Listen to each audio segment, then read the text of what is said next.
Bueno, bien. Como les decía, hoy vamos a empezar con el análisis de rubros. Después les tengo que pasar la presentación esta que no se las he pasado. La idea es arrancar con el análisis por rubros. Sumas y saldos ya lo vimos. Este ajuste también. El análisis de rubros. Nos habíamos quedado en la diapositiva número 34 de las ciento y picos que son. Eh, Bien. Resumiendo un poco, vimos lo que eran los sistemas de gestión contable, cuáles eran sus tipos y cuál era su utilidad. Vimos la estructura de la contabilidad, el esqueleto de la contabilidad, que es el plan de cuentas.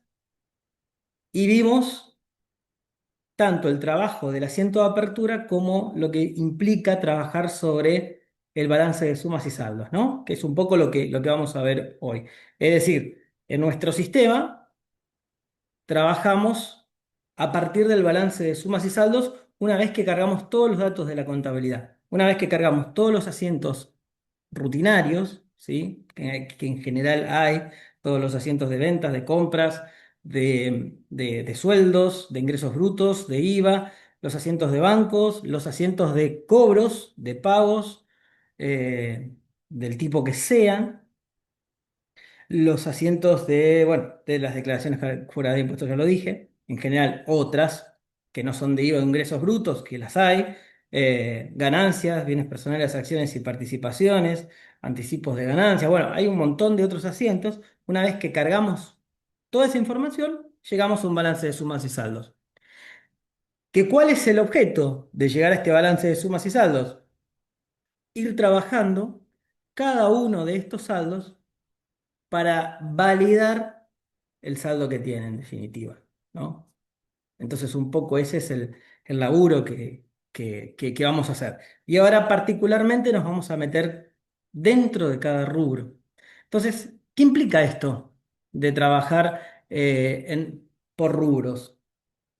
El análisis de rubros trata sobre una revisión pormenorizada y detallada de todas las cuentas contables que componen los diferentes rubros. Es decir, para repasar.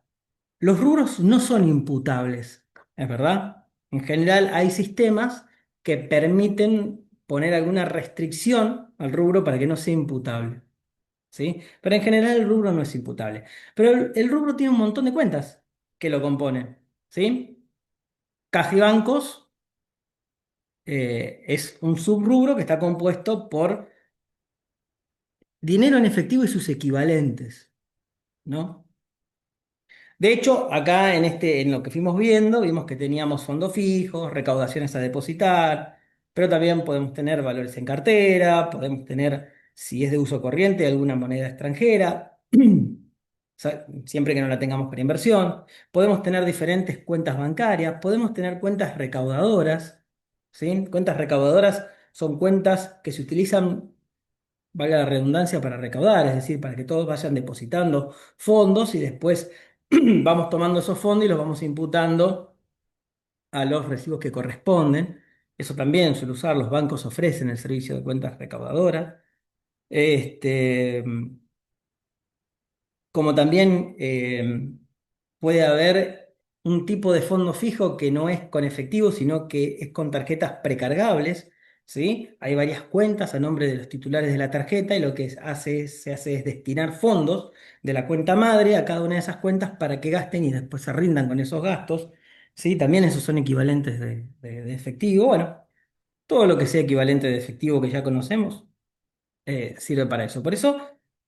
El análisis de rubros lo que busca es hacer un estudio pormenorizado de cada uno de esas cuentas, ¿no? Bien detallado. Es más, en algún trabajo, cuando se hacía el análisis de cada una de las cuentas, previo a la cierre de balance, lo que hacíamos era imprimir una carátula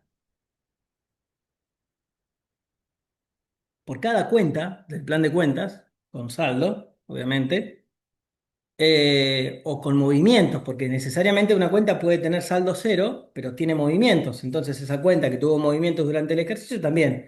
En la carátula lo que estaban eran el mayor, con todos los movimientos de la cuenta, el saldo que tenía y atrás el papel de trabajo que validara el saldo. Por ejemplo, si era la cuenta bancos, íbamos a tener todo el mayor de la cuenta banco, algunas eran cuentas cortitas, eran muchas hojas, y atrás de todo, resaltado la hoja del extracto bancario en PDF, no un Excel, donde estaba el saldo. Con lo cual, si había alguna duda o alguna cuestión en la cuenta, se agarraba el bibliorato y se tenía el detalle de la cuenta. Todo eso también puede ser digitalizado, no hace falta imprimirlo, ¿no? Pero bueno, un poco para que vean la seriedad de esto y de cómo se van armando los papeles de trabajo. Em, El análisis por rubros permite que los contadores puedan ejercer su criterio profesional en su máximo esplendor con el objeto de, conforme a la normativa vigente, dejar correctamente evaluadas las partidas. ¿Sí? Esto es fundamental porque a veces hay partidas que requieren algún trabajo extra para la medición. Ustedes ya lo sabrán, los que han cursado con nosotros materias anteriores paralelas donde vemos medición de algún activo utilizando flujo de fondos descontados o el valor presente del flujo de fondos descontado. Bueno, hay que armar el flujo de fondos y a veces cuando uno arma el flujo de fondos tiene diferentes criterios, con lo cual es probable que diferentes colegas lleguemos a números parecidos, no necesariamente iguales, por considerar o no considerar algunas otras cuestiones en el armado del flujo de fondos. Para darles un ejemplo, la caja, el dinero en efectivo, para todos los colegas vale lo mismo, ¿sí? Eh, Sin embargo, qué sé yo, puede haber diferencias de criterios si estamos especificando la moneda extranjera en el tipo de cambio que tomamos. A ver, lo más normal que podemos pensar es usar un tipo de cambio del Banco Nación, pero alguien puede decir, no, yo voy a usar otro tipo de cambio.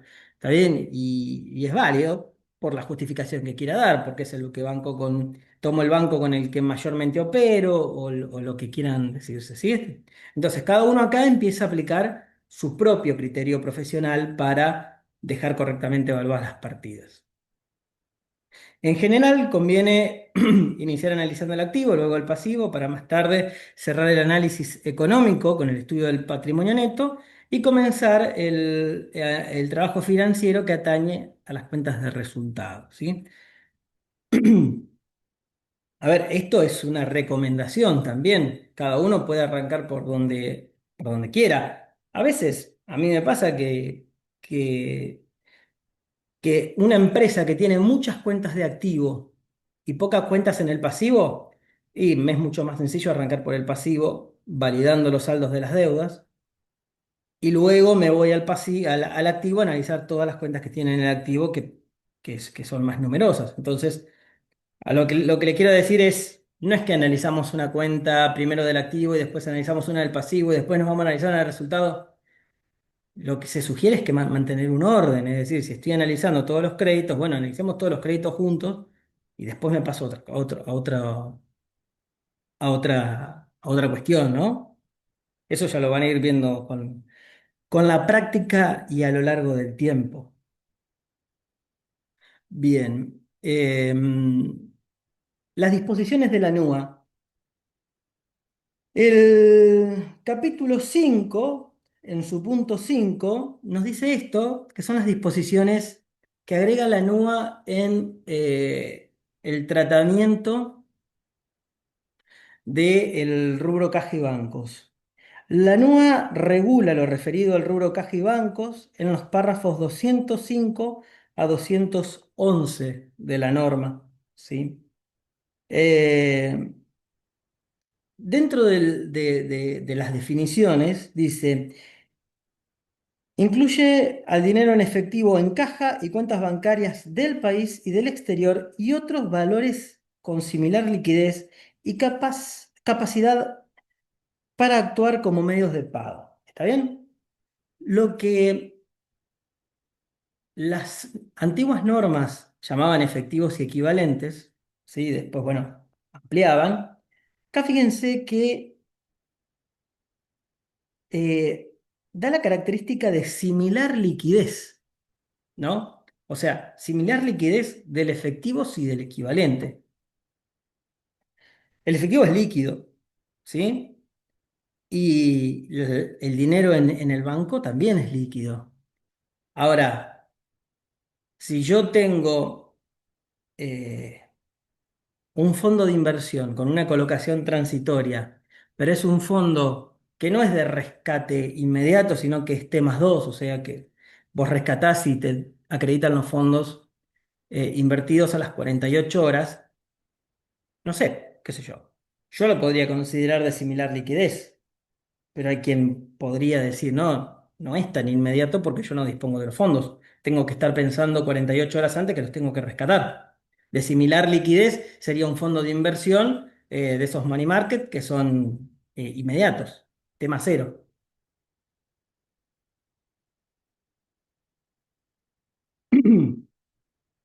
Con lo cual, bueno, ahí empiezan estas cuestiones de definición y donde cada profesional empieza a aplicar su criterio, ¿no?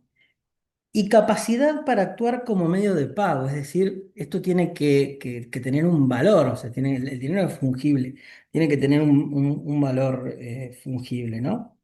Esa es la novedad que según el libro agrega la NUA. Después, respecto a la medición, la novedad dice que las mediciones iniciales y posterior serán a valor nominal, excepto la moneda extranjera que se medirá a su valor de cotización. Esto ya lo sabemos, ¿sí? Tal vez no estaba escrito así en las normas anteriores, no lo recuerdo.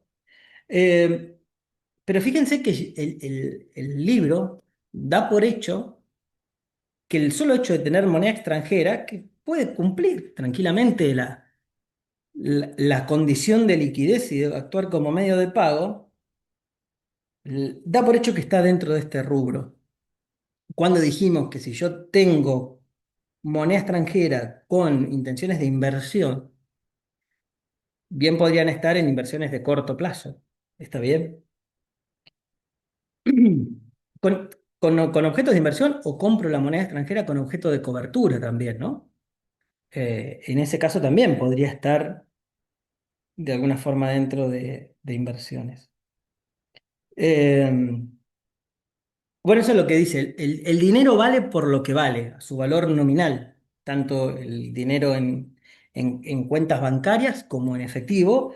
Y lo que dice que, excepto la moneda extranjera, que se mide su valor de cotización, pero obviamente no nos dice qué cotización tomar, eso lo tenemos que ver nosotros.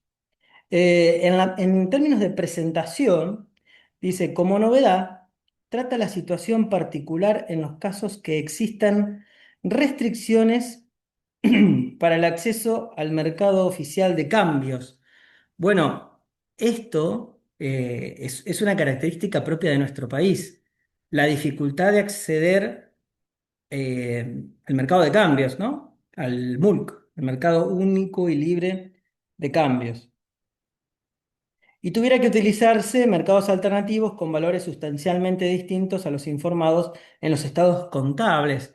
Es decir, no podemos acceder al mercado libre de cambios, entonces se prevé el uso de eh, mercados alternativos. Ahora vamos a ver qué son los mercados alternativos, indicando que deberá revelarse tal circunstancia en nota a los estados contables, y esto los tratan los párrafos 124 a 128. ¿Sí? Como ustedes saben, no es el problema de hoy puntualmente, aunque puede llegar a haber alguna restricción para empresas todavía, pero como que está un poco más liberado, pero en momentos de fuerte restricción de acceso al mercado de cambios, las empresas tenían que tomar necesariamente otras variables. Ahora, ustedes pueden decir, pero ¿es correcto tomar un mercado paralelo, un tipo de cambio paralelo? No, no es correcto, pero había alternativas de tomar dólar cable o contado con liquidación, ¿sí? Entonces, en las empresas usaban esos tipos de cambio. Las normas anteriores esta situación no la prevían, pero ahora, bueno, están previstas y esto sí es una novedad, porque esto ni siquiera está en las normas internacionales, se ve que han tenido bastantes consultas por este tema, decir, che, ¿cómo, qué uso? Porque si no puedo usar el valor de cotización porque es irreal, ¿cómo hago que mi registración, que mi contabilidad se acerque a la realidad? Porque, en definitiva, si una empresa tiene componentes dolarizados dentro de su costo, tiene que valuarlos por un tipo de cambio que refleje la realidad. Y se hacía por el blue. En algunas empresas no me cabe duda de que lo hacían por el blue. ¿Sí? Pero bueno, se buscó un tipo de cambio que fuera medio parecido, que se comportara de la misma manera, un tipo de cambio más libre que había, era el contado con liquidación. ¿Está bien? Así que bueno, estas son las novedades que trajo respecto de la incorporación de la NUA. Particularmente, vamos a arrancar con el rubro caja y bancos, como ya lo dijimos.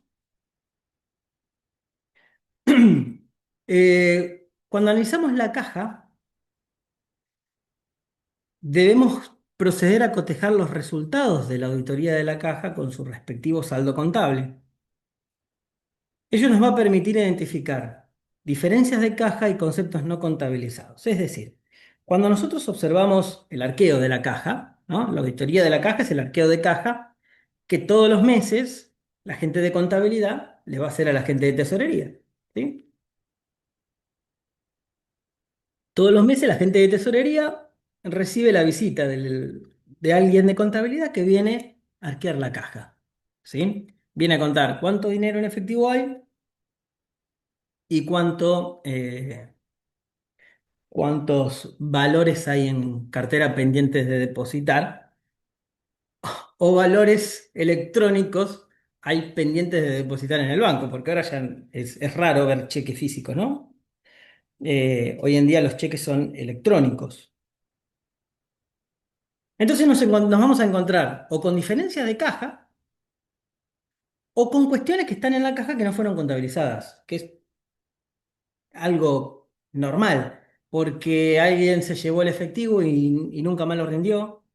¿Sí? Y nos está quedando eso, o porque hay una factura que está ahí dando vueltas y nunca se registró, ¿sí? Bueno, cuestiones que tenemos que tener en cuenta.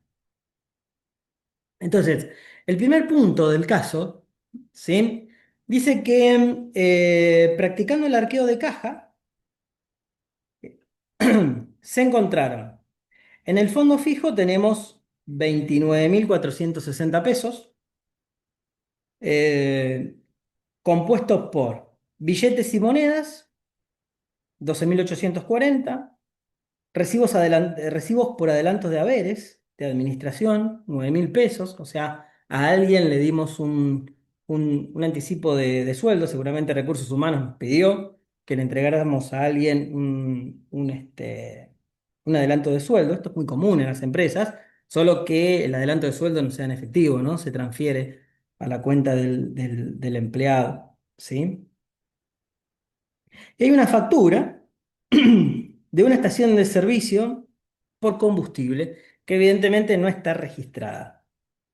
Y en la cuenta de recaudaciones a depositar tenemos también billetes y monedas, 34.140.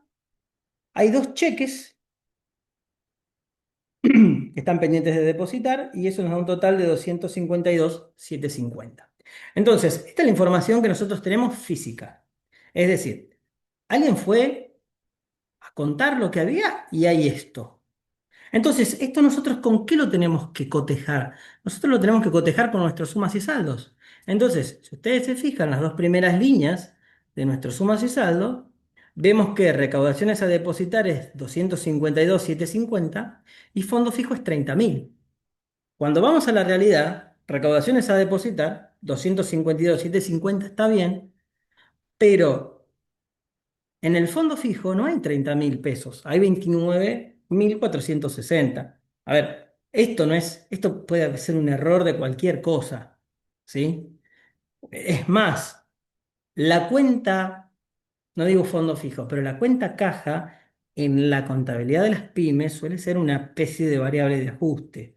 ¿sí? El efectivo nunca está. ¿Está bien? En empresas ordenaditas puede pasar que haya alguna diferencia. No es un desfalco a la empresa, ni nadie está haciendo un robo acá de 540 pesos. ¿Está bien?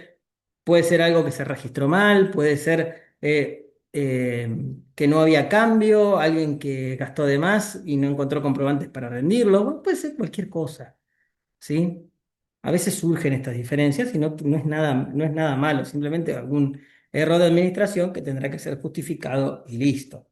Si la diferencia es una diferencia importante, bueno, ahí sí ya habrá que ver con más detenimiento la gestión del tesorero, ¿verdad? Pero en general estas cuestiones son muy transparentes. Entonces, bien, lo primero que tenemos que hacer cuando encontramos una diferencia entre lo que tengo en la contabilidad, el valor contable, por normas locales, el valor en libros, por normas internacionales, lo que tenemos que hacer es ajustar la contabilidad. ¿Sí? ¿Cómo? Haciendo un asiento sencillo de ajuste. El caso nos propone el siguiente asiento, faltante de caja a fondo fijo, es decir, ajustamos el valor en libros reconociendo un resultado negativo. Entonces, vamos a salir de acá y vamos a cargar ese asiento, que le vamos a llamar faltante de caja o ajuste del fondo fijo, lo que ustedes quieran. ¿Sí?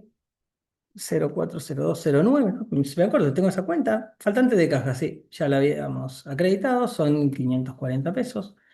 Eh, y vamos a acreditar 010102, eh, fondo fijo, nos trae que el saldo es 30.000 y nosotros lo vamos a ajustar en 540. ¿Está bien? Con lo cual, una vez que cargamos el asiento, salimos del diario y nos vamos a nuestro balance de sumas y saldos para verificar que nuestro saldo primero coincida con la realidad. ¿Sí? Fíjense cómo ya validamos recaudaciones a depositar y validamos el saldo de fondo fijo. ¿Está bien? Ahora, ¿es lo único que tengo que hacer? No, hay otras cuestiones por hacer. Eh, Caja de Banco, acá. Notemos que si bien en recaudaciones a depositar tenemos billetes y monedas y dos cheques para depositar, el sentido común nos dice que no debemos hacer nada porque, a ver, los cheques los deposito cuando llega el momento. Si no están en fecha, no los voy a depositar, ¿sí? Seguramente esos cheques tengan fecha del periodo siguiente, con lo cual no los deposito. E incluso puede pasar que yo deposito cheques, eso lo vamos a ver en el banco, pero como los cheques son o llevan 24 o 48 horas para acreditarse en cuenta, puede que yo al cierre los mandé a depositar, pero que todavía no se acreditan en la cuenta. Y esas van a ser las famosas diferencias temporarias de la conciliación bancaria, que ya lo vamos a ver también. Ahora, para terminar con el fondo fijo, ¿qué tenemos que hacer? Registrar lo que no está registrado dentro del fondo fijo, ¿sí? El adelanto del sueldo y la factura por servicio de combustible. ¿Cómo? Bien, lo tenemos acá. Vamos a registrar por un lado el anticipo de sueldo como un crédito contra el empleado que descargaré cuando le pague el haber. ¿Está bien? Se lo descontaremos del recibo de sueldo. Eh, y el resultado negativo por el combustible,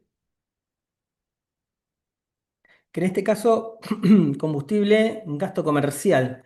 Y acá teníamos que el combustible, bueno, en general el combustible no nos dice de quién es, pero en general el combustible es un gasto comercial, ¿sí? De la gente que está en la calle. La gente de administración no suele estar en la calle, con lo cual ese combustible está bien que sea un gasto comercial. Vamos a coincidir con el criterio del caso. Entonces vamos a nuestro libro diario y vamos a crear un nuevo asiento para registrar, para registrar gastos del fondo fijo. Gastos, fondo fijo. El, el asiento lo llama comprobantes, arqueo, fondo fijo. Cada uno lo llama, le pone el nombre más representativo que quiera, ¿no? Entonces, vamos a crear una cuenta, la 010403, ¿sí? Donde vamos a debitar un monto de 9.000 como un anticipo de sueldo.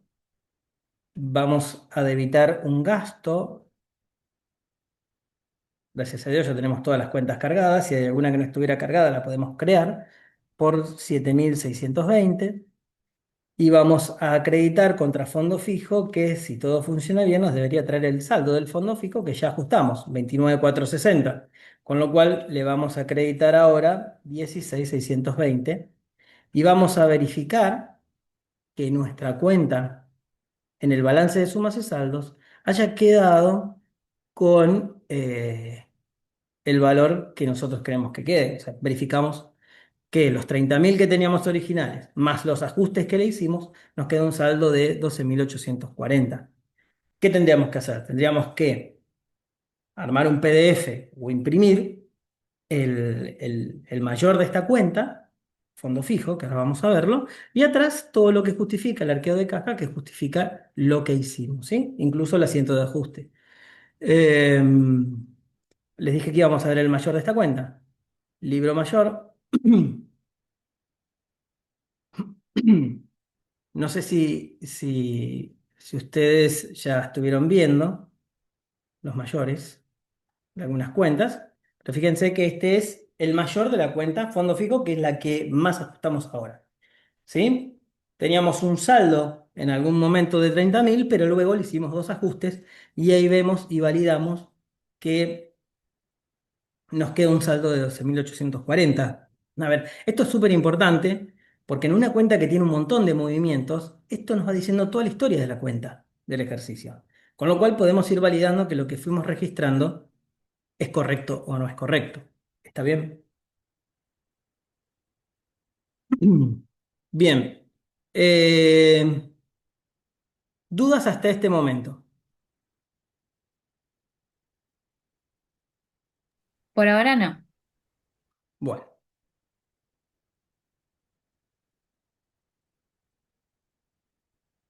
bien. Seguimos con bancos. Nos vamos a ver el arqueo del banco. Dice, al momento de señalar el problema generado por los bancos y sus extraños sistemas, a ver, ¿por qué digo extraños sistemas, no? Esto es una definición propia. Nosotros estamos acostumbrados a decir que el banco nunca se equivoca. El banco a veces se equivoca, hay que tener cuidado, ¿no? Siempre damos por válido lo que dice el banco, porque en general es raro que el banco se equivoque, pero puede pasar. Y pasa mucho, o ha pasado mucho, no con bancos pedorros, ha pasado mucho con bancos como el Banco Galicia, ¿sí? El principal banco del país. Su plataforma de emisión masiva de valores electrónicos es una pesadilla, ¿sí? Eh, Tiene muchos errores en la numeración de los cheques, ¿sí? Empiezan a haber números no correlativos. Y eso genera problemas porque nosotros debemos, por auditoría o por normativas, seguir una correlatividad entre fechas y números, con lo cual a veces suele haber un problema. A emisión masiva llamo emitir lotes de 200, 500, 1.000 valores electrónicos de una tirada, ¿sí? 1.000 cheques de una tirada. Eso es lo que estoy diciendo. Es decir, del sistema contable sale todo el detalle de órdenes de pago, con todos los valores, sus montos, sus fechas y los datos de los destinatarios, parametrizados para poder ser cargados en el sistema del banco, ¿sí? Con lo cual el Excel que sale del sistema se parametriza para poder subirlo al sistema del banco y que el banco emita los cheques. ¿Sí? Porque una cosa es emitir manualmente uno, 2, 3, 10 cheques, otra cosa es emitir 500 cheques. Para reducir el error humano, lo bueno es poder cargar matrices. Entonces, si eso genera problemas, bueno, estamos al horno, dicho mal y pronto. Entonces, por eso digo esto de extraños sistemas. Hay que tener mucho cuidado. Siempre hay que estar tildando y verificando. Pero bueno, en general tomamos que lo que dice el banco para los fines del arqueo está bien. Es decir, el extracto bancario es el extracto bancario lo que hay y lo que debe ser ajustado para parecerse al extracto bancario es mi contabilidad. No es posible partir desde las conciliaciones bancarias y llegar a ajustes de aquellas diferencias no temporarias llamadas diferencias permanentes, ¿sí? Las diferencias permanentes hay que registrarlas en la contabilidad porque son permanentes, o sea, no van a modificarse, ¿sí? Las diferencias temporarias son las que quedan porque el tiempo va a hacer que se revierta. El análisis de estas conciliaciones nos va a permitir señalar problemas de diferencias permanentes entre lo informado en el extracto bancario y nuestra contabilidad. Es decir, podremos observar los efectos de débitos y créditos no contabilizados que debemos necesariamente corregir. ¿Está bien? Si nosotros vamos a nuestro caso, ahí tenemos el cuadrito de una típica conciliación bancaria que venimos viendo desde que estudiamos y desde que hacemos introducción a la contabilidad y contabilidad básica.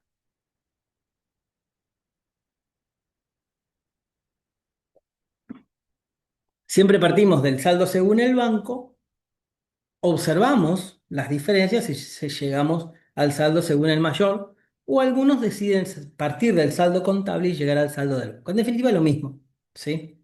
Se trata de sumar y restar las cuestiones identificadas como diferencias. Em, Esto en general suele ser una pelea entre sectores, ¿no? Suele ser una pelea entre tesorería, cuentas a cobrar, cuentas a pagar y la gente de contabilidad en las empresas. Porque tesorería lo que hace es cargar la mayoría de los movimientos para evitar que haya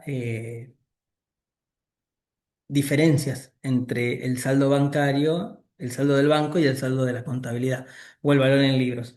Pero también cuentas a cobrar necesita identificar los depósitos de clientes para poder emitir los recibos y sacar y limpiar de alguna forma esa partida de la contabilidad. Cuentas a pagar también tiene lo suyo, necesita registrar algunas cuestiones, a veces por control por oposición hay sectores como cuentas a pagar que registran algunos movimientos de erogaciones de la tesorería. Y contabilidad está revisando permanentemente que la diferencia temporaria sea lo más mínimo posible, porque puede estar atado además a sus indicadores de desempeño, ¿no? A sus evaluaciones de desempeño. Es decir, una evaluación un indicador de desempeño del sector contable es mantener el saldo, también puede ser de tesorería, el saldo, ¿sí?, de las conciliaciones lo más bajo posible. Hay empresas que tienen límites, no puede estar por encima de tanto monto. Obviamente, esto es particular para cada empresa porque cada empresa sabe la operatoria que tiene y sabe qué límite le puede poner a esto. Entonces, cuando no hay mediciones, bueno, no pasa nada, pero cuando hay indicadores de evaluación de desempeño, los sectores se empiezan a poner nerviosos, más cuando la evaluación de desempeño está atada a una compensación. ¿Sí? Entonces esto empieza a generar, las diferencias empiezan a generar tensiones entre los sectores.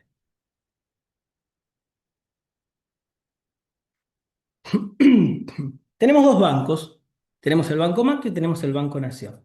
En el Banco Macro, que es el primero, nos dice que, bueno, según el banco hay 266.880 y según el mayor hay 384.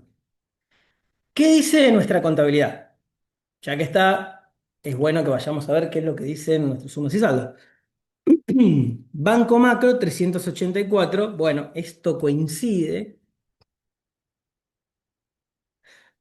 con lo que dice según el mayor acá el caso, ¿no? ¿Qué compone esto? Bueno, depósitos no acreditados, esto es un poco lo que le decía. Fui a depositar cheques, pero todavía el banco no los acreditó, con lo cual eso está bien que esté, no es algo que está mal, ¿sí? Créditos bancarios no registrados, ¿sí?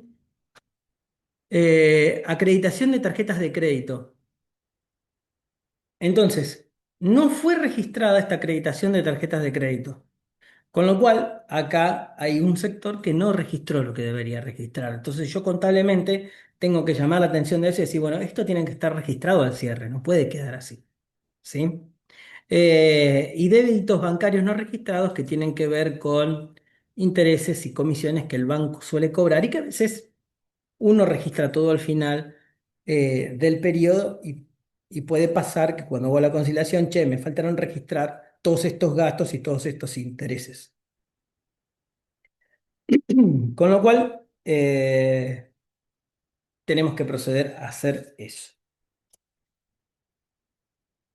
Entonces, ¿qué nos propone el caso? Nos propone, bueno, hacer un primer asiento donde descargamos los gastos por comisiones, intereses y gastos bancarios por cada uno de estos montos, comisiones, tarjetas de crédito, mantenimiento de cuenta, que es un gasto bancario, e intereses de giro que uno...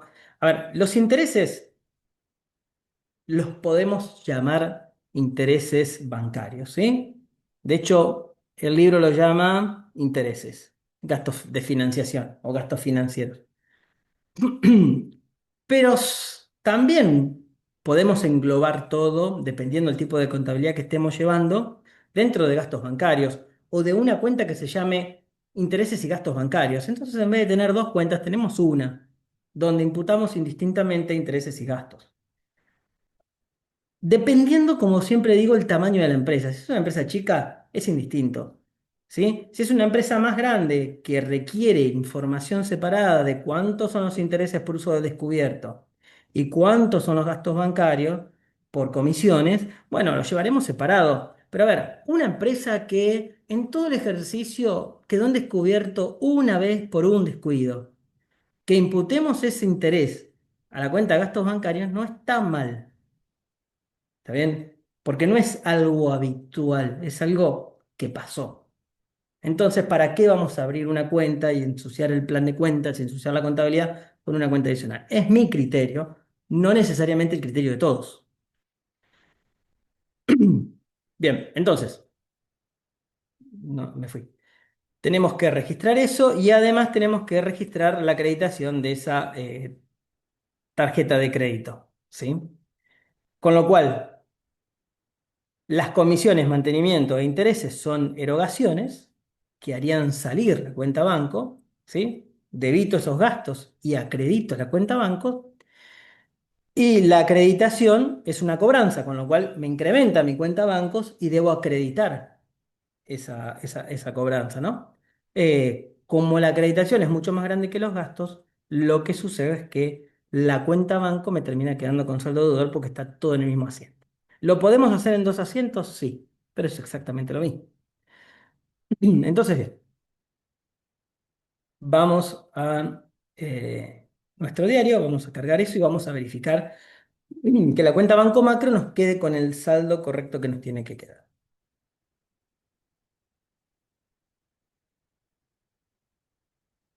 Conciliación Banco Macro. ¿Sí? Necesito ver la cuenta. Vamos a debitar en la 010103.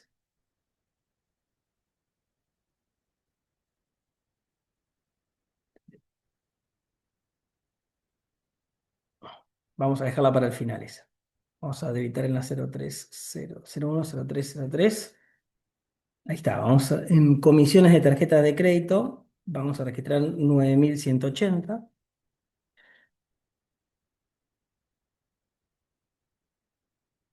Vamos a debitar en la 04, 02, 04, 01, 15.900 intereses perdidos. Y en la 04, 02, 04, 02, gastos bancarios, vamos a debitar un gasto de 3.600. Y vamos a acreditar la cobranza. 01, 03, 02, 229.500. Bien, como podrán ver, nuestro asiento nos cierra por una diferencia de 200.820, que es el ajuste que nosotros deberíamos cargar en la cuenta macro por la diferencia de asientos. Obviamente, esto tiene que tener saldo deudor porque la cuenta más grande está en el haber, ¿verdad? Ahora sí vamos con la primera, 010103, y vamos a debitar, tiene un saldo de 384.000. Vamos a debitarle 208.20. Aceptar. Y vamos a ver cómo nos queda esto en nuestro balance de sumas y saldos. El balance de sumas y saldos lo vamos consultando permanentemente. Fíjense, otra cuestión. La cuenta del banco macro, según el dato del ejercicio, ¿sí? Según el banco, tiene un saldo acreedor de 266.880. No había reparado en los paréntesis. ¿Está bien? Es decir, ¿está mal que la cuenta esta tenga un saldo acreedor siendo una cuenta de activo? No, no está mal. Eso significa que la cuenta está en descubierto. ¿Sí? Por eso tenemos intereses por descubierto. ¿Está bien? Eh, Obviamente esta cuenta está en el activo con saldo acreedor, significa que cuando debamos exponer esto en el estado de situación patrimonial o en el estado de situación financiera, no lo vamos a tener dentro del activo, sino que lo vamos a tener que exponer dentro del pasivo, dentro de deudas financieras, porque para nosotros la realidad económica de esto es que es una deuda con el banco este descubierto. Yo lo tengo que cubrir. No lo pongo en el activo restando, perdón, no lo expongo en el activo restando, ¿sí? Sino que lo pongo en el pasivo sumando. Sí, bueno, pero es una cuenta de activo, está bien, no tiene nada que ver, hay normas de exposición que dicen que debemos ver la realidad económica de la operación o de la cuenta. En definitiva, a mí lo que me debería quedar pendiente es solamente el saldo del banco neto de los 83.700 esos pendientes de depositar. Que es la diferencia transitoria, con lo cual me están quedando 183.180 en descubierto todavía, que me van a generar intereses. En lo referente al Banco Nación, tenemos cheques no presentados al cobro, es decir, tenemos cheques que emitimos a un proveedor, pero que el proveedor todavía no lo fue a depositar, circula. Esto con los cheques físicos, era en su momento maravilloso porque el cheque físico circulaba, ¿sí? El cheque físico lo entregaba en una estación de servicio, se lo entregaba a un proveedor que a su vez se lo iba a entregar a otro proveedor, lo iba pasando de mano en mano y el cheque circulaba y no se depositaba. Y esto a la empresa le daba aire, porque yo emito un cheque hoy y si cuando el cheque se pone al día, emito un cheque de hoy a 30 días. El día 30 quien tiene el cheque lo puede ir a depositar. Pero si en vez de depositarlo para hacerse del dinero, ¿sí?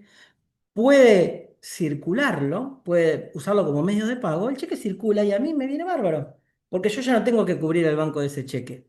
Obviamente tengo que tener la previsión de que cualquier día me puede entrar, porque los cheques tienen 30 días más a partir de que están en fecha para ser depositados. Durante la época de pandemia tenían hasta 60 días para ser depositados, con lo cual en algún momento van a ingresar en la cuenta. Pero también pasa que los cheques quedan en un cajón, ¿sí? Y el tenedor del cheque, se puede olvidar de depositarlo. Y pasaron los 30 días y no lo depositó y tiene que pedir un reemplazo. Entonces tiene que volver con su eh, eh, cliente para que su cliente busque a su cliente, para que su cliente busque a su cliente, para llegar al primer emisor del cheque y que le reemplace el cheque. ¿Sí? Y esto todavía nos da más días. O sea, esto financieramente trabajar con esto es hermoso, ¿no? Ahora tenemos el problema de los cheques electrónicos. Porque el cheque electrónico, cuando se pone en fecha, hay una alerta en el banco que te está diciendo depositá, depositá, depositá, depositá. ¿Sí? Una alerta que te sale por todos lados que te dice hay que depositarlos. Entonces, no queda en un cajón y no te puedes olvidar. ¿Está bien? Salvo que a mí se me ocurrió. No sé si será así, porque las alertas están fechar los cheques para feriados y fines de semana. Con lo cual el lunes, si no lo aceptaste, no te acordás, no está, no lo viste, podés sacarle algunos días más a que te depositen el cheque. Incluso muchos cheques se están utilizando como medios de pago para evitar depositarlo y pagar el impuesto al débito crédito, ¿no? El impuesto al cheque del 0,6 por mil o del 6 por mil. 0,006. ¿Sí? Eh, entonces, muchos cheques se usan y los cheques electrónicos también circulan, pero es más raro que los cheques electrónicos se venzan para su depósito. ¿Bien? Bien, bueno, muchas particularidades que tienen estos cheques no presentados al cobro. Ahora vamos con las preguntas. ¿Sí? Em, y tenemos débitos bancarios no registrados. La cuota de un préstamo y el mantenimiento de cuenta. El mantenimiento de cuenta es gasto. La cuota del préstamo son de estas partidas que les decía que los otros sectores suelen registrar para, para un control de la tesorería. ¿Sí? En algunas empresas, el sector cuentas a pagar se dedica a registrar los comprobantes de préstamos para tener un control por oposición, ¿sí? Eh, con el sector tesorería.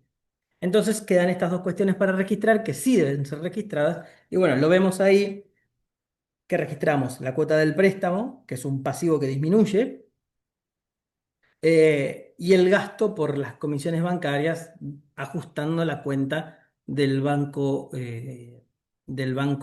Nación. Entonces, vamos a nuestro libro diario y vamos a crear un asiento que diga conciliación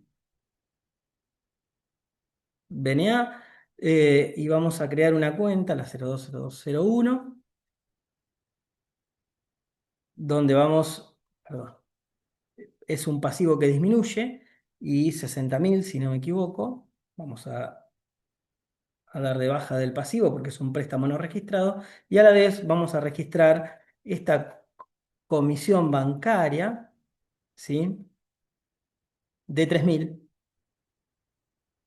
Todo esto contra la cuenta banco, donde le vamos a acreditar 63.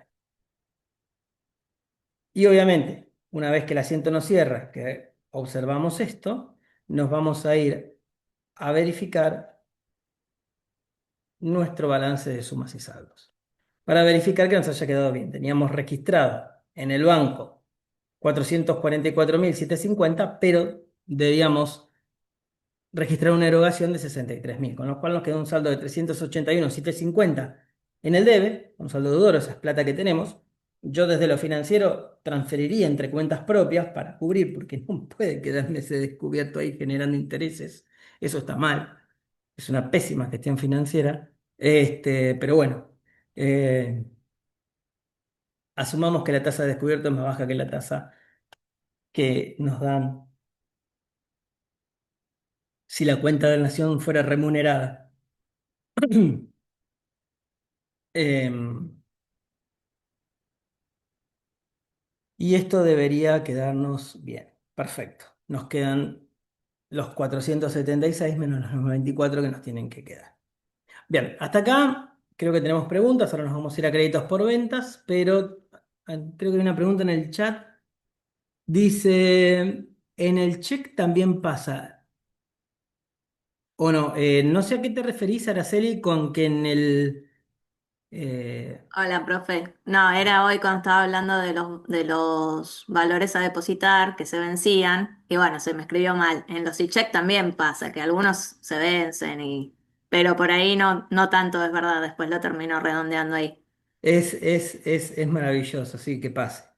Pero porque hay gente que le cuesta mucho o que tiene mucho temor al tema de manejar el banco, ¿no? Y de esta cultura nueva de los cheques, de los valores electrónicos. Pero sí, está bueno que pase, más cuando te topas con gente como yo que te hace los cheques con fecha de sábado. Este, cosa de que te enteres lo menos posible que tenés el cheque ahí. Pero bueno, son cuestiones que uno trata de ir aprendiendo para ir teniendo aire. Bien, ¿alguna otra pregunta relacionada con caja y bancos? Porque nos pasamos a otro tema.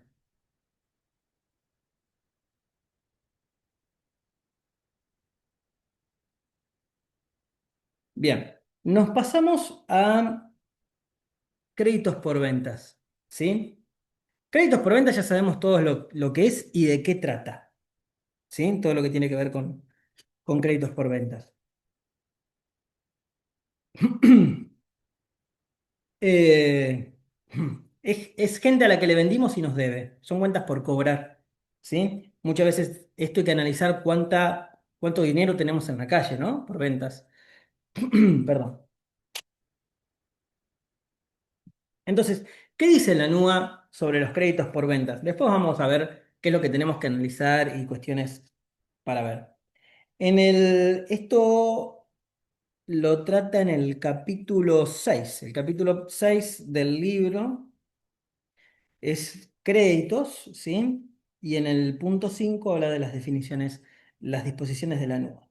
La NUA aborda la temática de los créditos distinguiendo entre créditos en moneda, de los párrafos 236 al 269, que dice que son activos representativos de derechos distintos de los incluidos en las secciones inversiones financieras o instrumentos derivados y operaciones de cobertura, que una entidad posee contra un tercero para recibir sumas de efectivo o equivalentes de efectivo, o compensar con obligaciones futuras de entregar efectivo o equivalentes de efectivo, es decir, con un anticipo.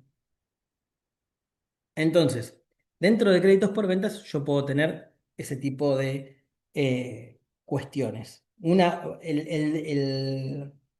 El derecho a recibir una suma de efectivo o equivalente o el derecho de una obligación para compensar, ¿sí? Que no era otra cosa que un anticipo. Con efectivo y equivalentes. Ahora fíjense que nos dicen que son diferentes de lo que tengamos en inversiones financieras o instrumentos derivados y operaciones de cobertura. ¿Se acuerdan que yo les nombré esto cuando veíamos que por ahí podíamos comprar dólares para una... Y no estoy hablando de dólar futuro, estoy hablando de dólar común. Eh, pero con intención de cubrirlo, es decir, tengo un pasivo en dólares. Bueno, me compro los dólares y los tengo. Cuando tenga que pagar el pasivo, realizo los dólares y cancelo el préstamo y estoy cubierto por el tipo de cambio, ¿no? Una cobertura de lo más simple. Bueno, esto no, el crédito por venta no tiene nada que ver ahí, ¿sí? Lo diferencia necesariamente. Esto dentro de créditos en moneda. Y después nos habla de créditos en especie, que los trata en los párrafos 270 a 286. Dice que son activos representativos de derechos que una entidad posee contra terceros para obtener bienes y servicios distintos del efectivo o de las inversiones financieras, tales como se las define en inversiones financieras. Por ejemplo, derechos de obtener bienes de cambio o bienes de uso intangibles, propiedades de inversión para recibir servicios que fueron pagados por anticipado. ¿Está bien? Bueno, acá teníamos el tema de los anticipos que después vamos a compensar, ¿no? A ver, todos sabemos lo que es un crédito en especie. Un crédito en especie es todo aquello distinto. de recibir efectivo y equivalente. Fíjense que nos dice que podemos recibir mercaderías, podemos recibir, necesito cambiar, ahí está, podemos recibir mercaderías, podemos recibir bienes de uso, intangibles, propiedades de inversión o servicios. ¿Está bien? Entonces, un poco se refiere a eso con el tema de los pasivos en especie. El párrafo 5.2 dice presentación en los estados contables de los créditos. En el estado de situación patrimonial, una entidad presentará los créditos en especie, distinguiendo de corresponder entre activos corrientes y activos no corrientes. Esto lo trata en el párrafo 280. Esto está bien, porque a ver, nosotros debemos diferenciar el activo corriente del activo no corriente, ¿sí? Si yo tengo un derecho, ¿sí? de recibir un bien, ¿sí?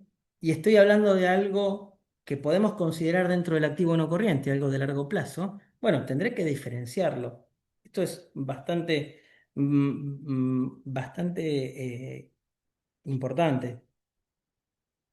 Dentro de bienes de cambio, bienes de uso, activos intangibles, propiedades de inversión, si representa un derecho a recibir tales bienes, o como un rubro separado en los demás casos. A ver, si yo tengo el derecho de recibir una propiedad de inversión dentro de año y medio, bueno, eso va a ser un activo no corriente, que va a estar dentro de propiedades no inversión. Ahora, si no fuera propiedad bien de cambio, propiedad de inversión, activo intangible o bien de uso, podría tenerlo dentro de un rubro separado que claramente podría llamarse otros créditos en el activo no corriente.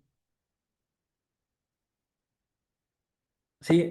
A ver, mi contabilidad la voy armando yo. Y el punto 5.3 del libro dice tratamiento de los componentes financieros. Bueno, hay créditos por ventas que pueden tener componente financiero, ¿sí?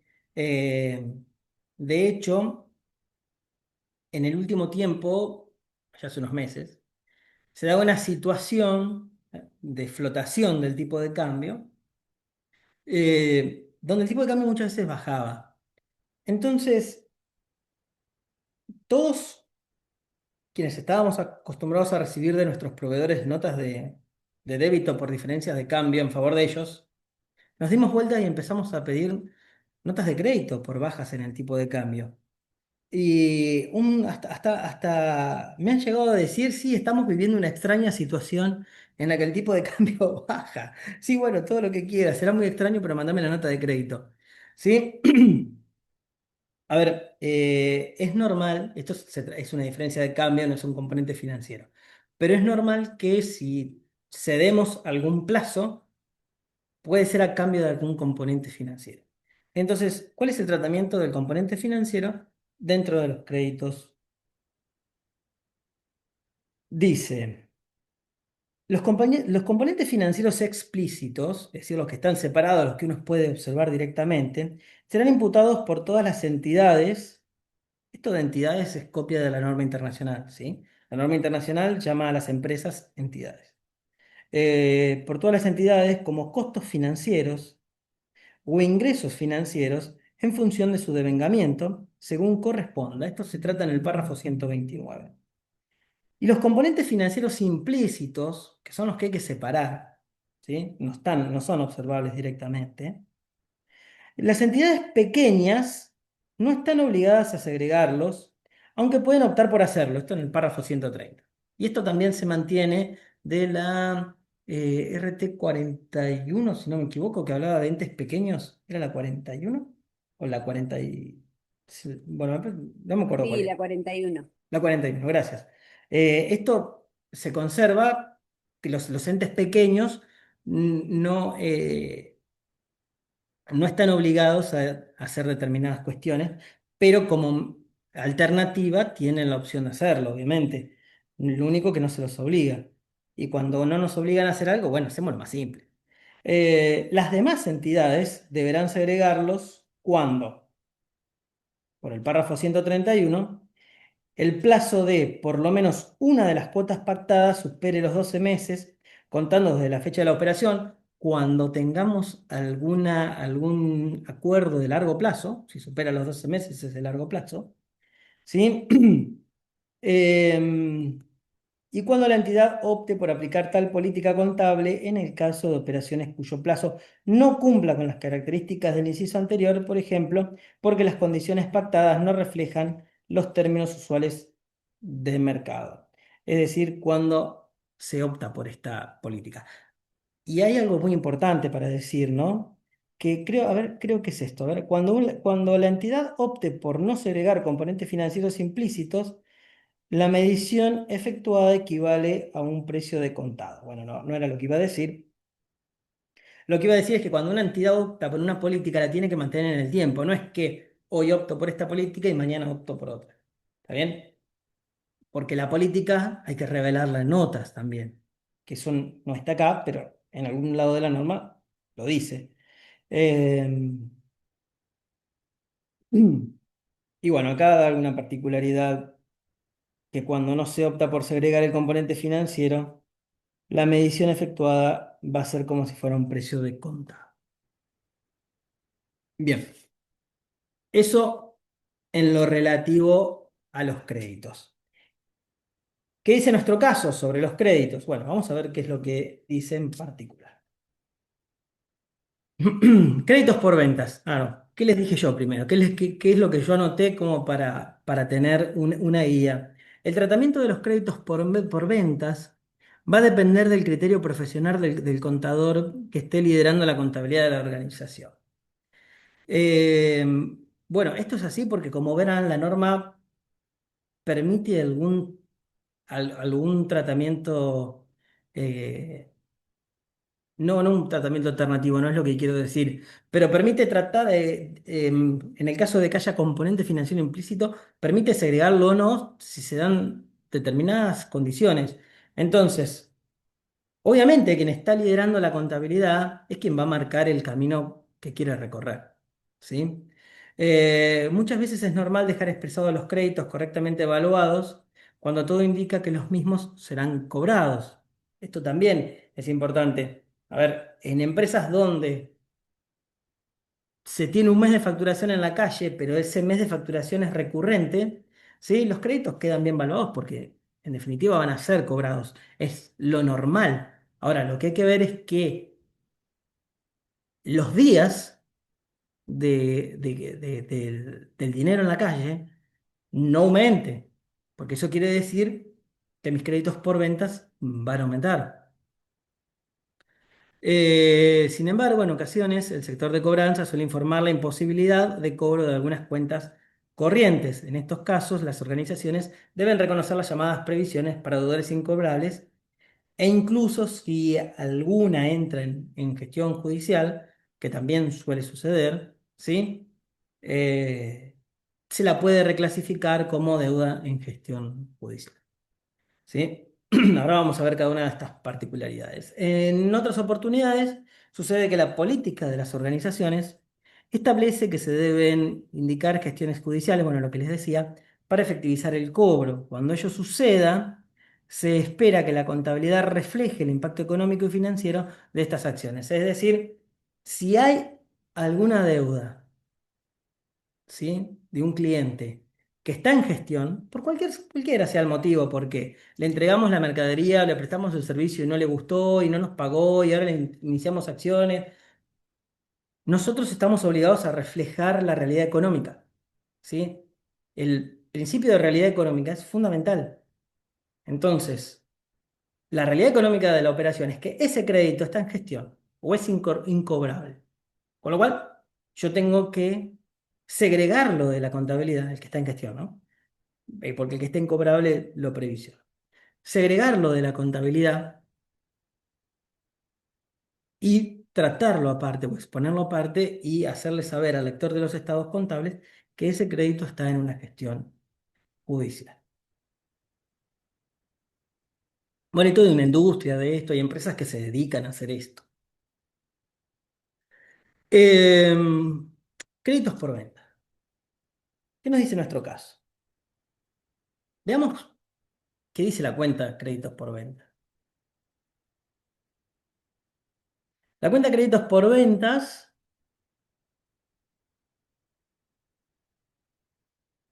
acá, deudores por ventas, tiene un saldo deudor de 2.985.813. Después vemos si hay alguna otra cuenta relacionada con esto, que seguro lo hay. Dice, a la fecha de cierre, no quedan cuentas por cobrar por ventas vinculadas con operaciones de ejercicios anteriores. ¿Está bien? Entonces, quiere decir que todo lo que estaba pendiente de cobrar al ejercicio anterior lo cobré.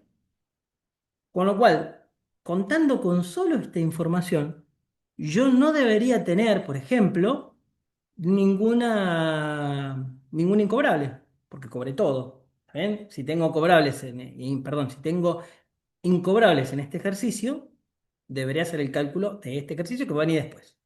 ¿Sí? Pero lo primero que tengo que ver es si tengo algo constituido en la contabilidad. Bueno, yo creo que tenemos la previsión para deudores incobrables en algún lugar.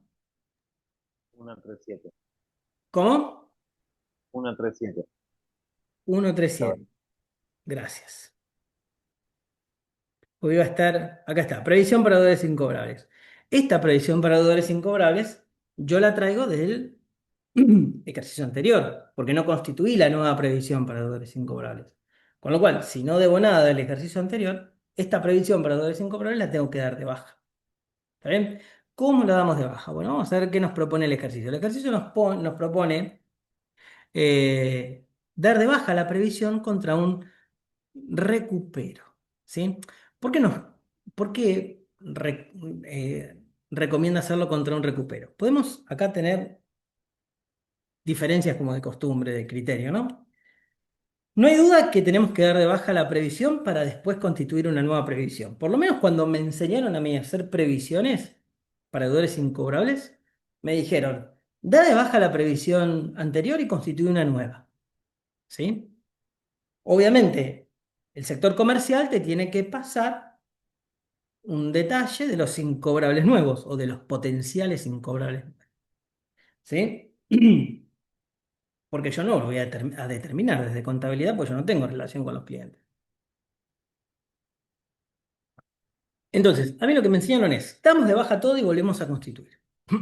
Entonces, claro está que esta previsión para deudores incobrables, yo la voy a dar de baja. ¿Está bien? Porque además, en mi contabilidad, esta previsión tendría que tener saldo acreedor. Perfecto. ¿Sí? Si el saldo acreedor la tengo que debitar. Y la tengo que reconocer contra un recupero de previsión de deudores incobrables que es una cuenta de resultado positivo. ¿Por qué hago esto? Porque cuando yo registré esta previsión, hice deudores incobrables, resultado negativo, previsión para deudores incobrables. ¿Sí? Regularizadora del activo. Entonces, yo lo que busco hacer acá es reconocer ese resultado positivo. Ahora, ustedes se preguntarán, ¿puedo usar la misma cuenta eh, eh, deudores incobrables? Y la verdad es que no veo por qué no. ¿Sí? En definitiva, o es una mayor ganancia, como en este caso, o es una menor pérdida. ¿Sí? Yo siempre elijo el camino más fácil y usaría la misma cuenta. Pero bueno, acá está hecho de esta forma. Les quería mostrar que esto podemos estar de acuerdo o no todos, pero cada uno es dueño de su contabilidad, como siempre digo. Entonces vamos a crear un asiento que diga recupero de provisión para que refleje la realidad económica de este asiento. ¿Sí? La previsión, que tiene un saldo acreedor, le vamos a debitar estos 64.500 para sacarlos de acá y le vamos a acreditar a esta cuenta de resultado positivo los 64.500. recupero previsión. Aceptar. Y lo que deberíamos chequear siempre, y ustedes dirán, uy, qué plomo, qué es ir a chequear siempre el mayor. Pero es plomo, pero a veces uno comete dedazos. 137 dijo alguien por ahí.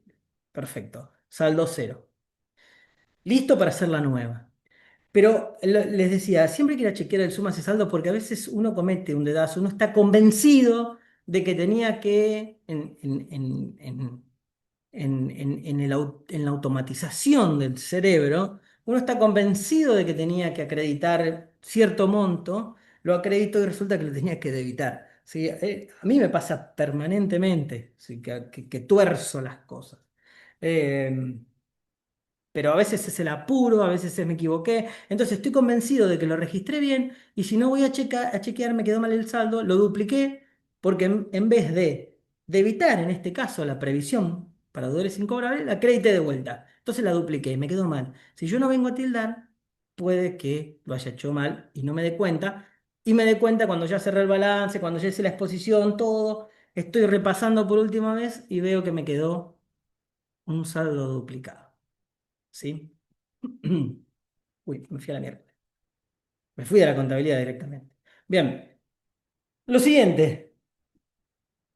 El monto de presuntos deudores incobrables vinculados con operaciones del ejercicio es de 201.200.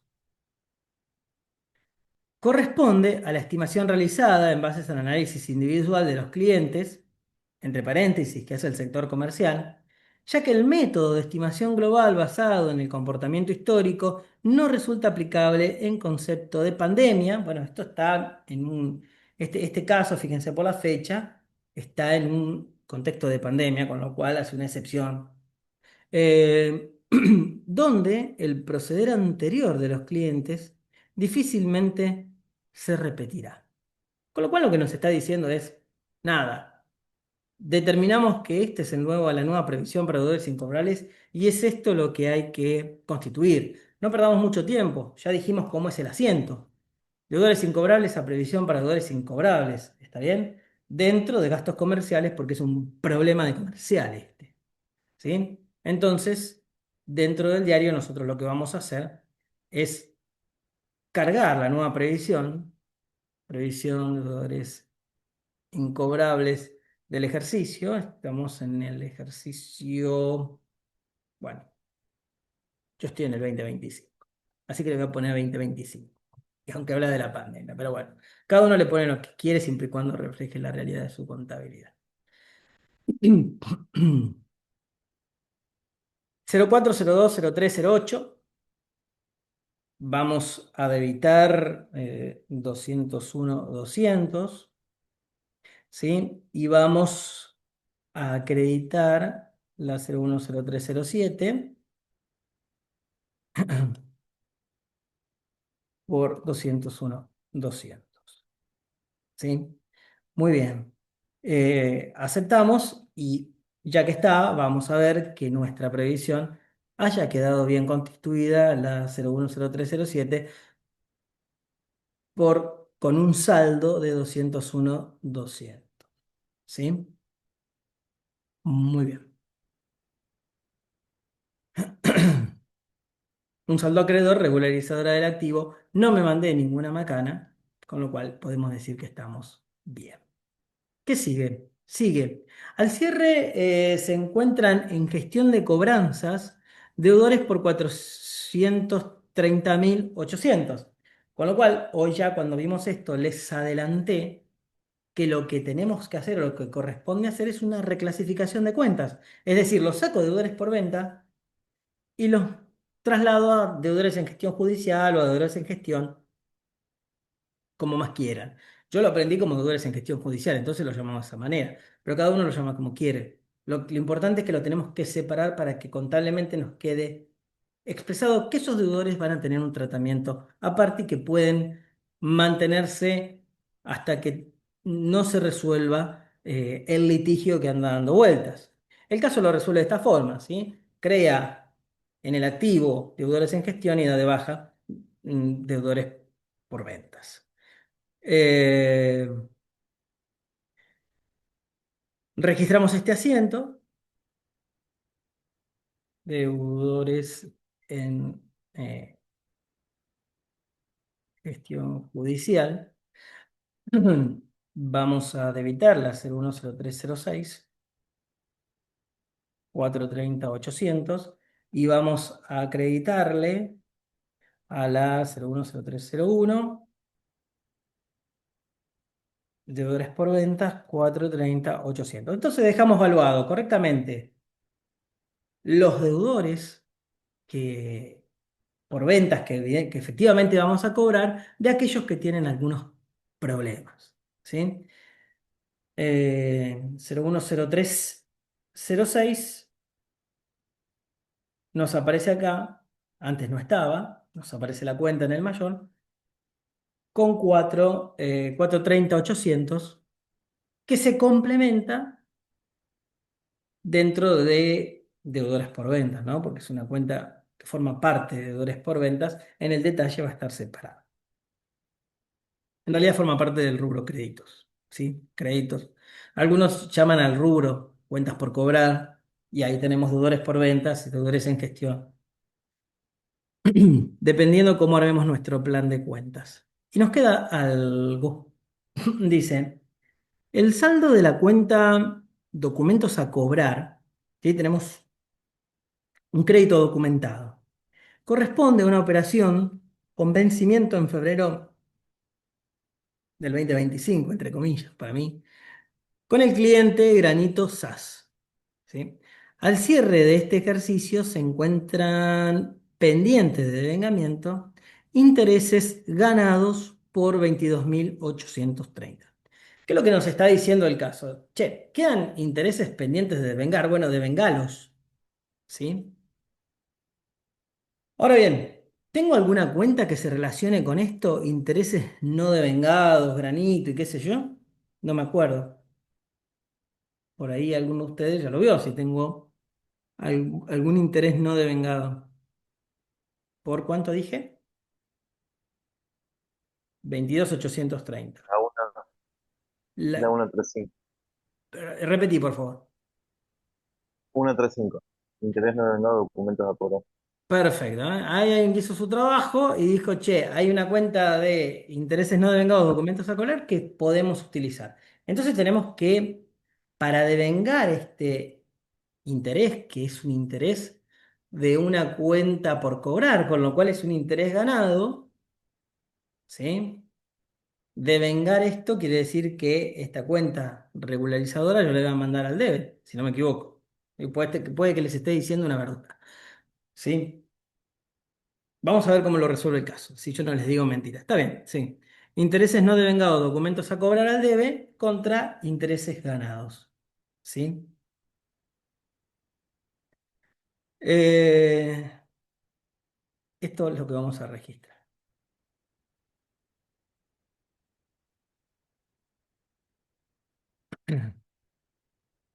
Devengamiento, intereses, documento por cobrar. ¿Sí? Vamos a debitar en la 010305, 22.830, aceptar y vamos a acreditar